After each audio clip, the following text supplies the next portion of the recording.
This is Pakistan, but feelings here are pretty much the same as throughout the Islamic world.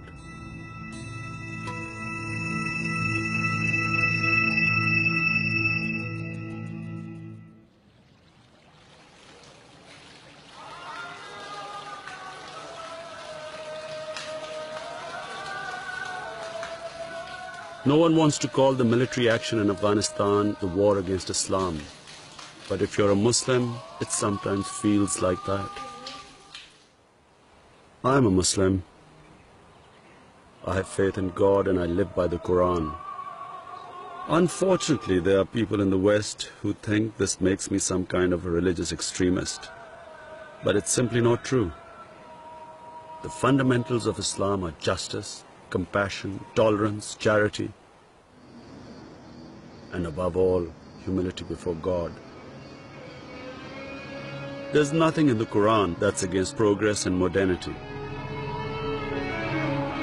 We also live, love, and enjoy ourselves. The net result is often more misunderstanding about the true nature of Islam.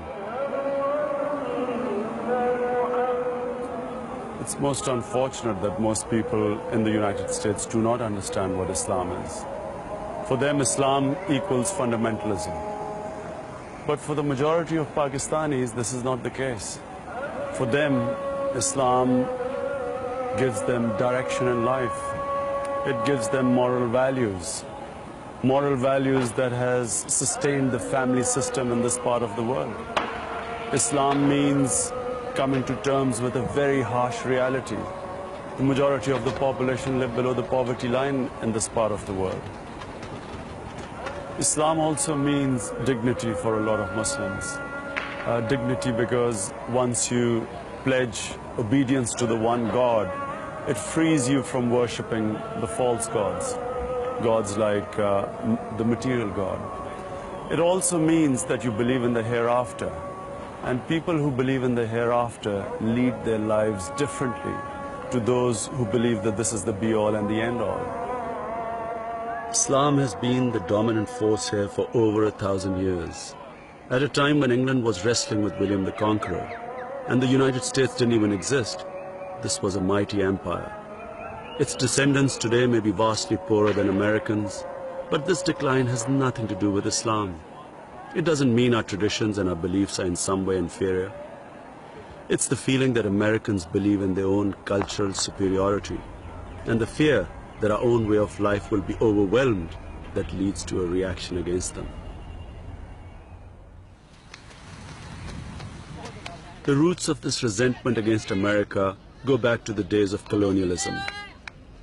They have inherited a legacy of hatred that was once aimed specifically at Western powers, whose empires dominated most of the Muslim world. If this seems unfair because America has never had an empire, then look again. Nowadays, many feel that we are still under the control of the West, but by proxy, and America is seen to be at the heart of it.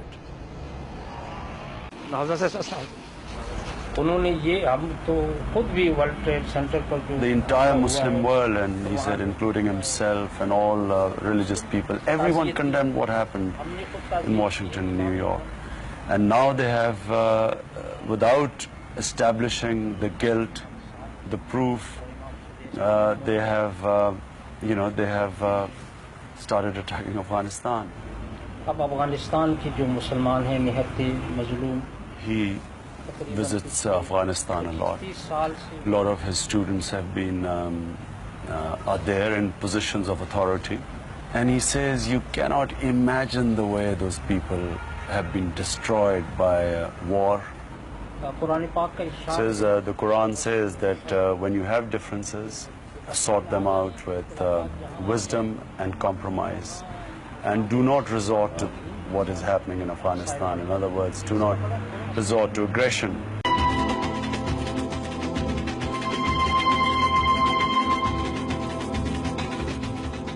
I feel strongly that the greatest crime of our ruling classes is that we never bothered to educate our masses. Well, this is HSN College considered to be the Eton of Pakistan.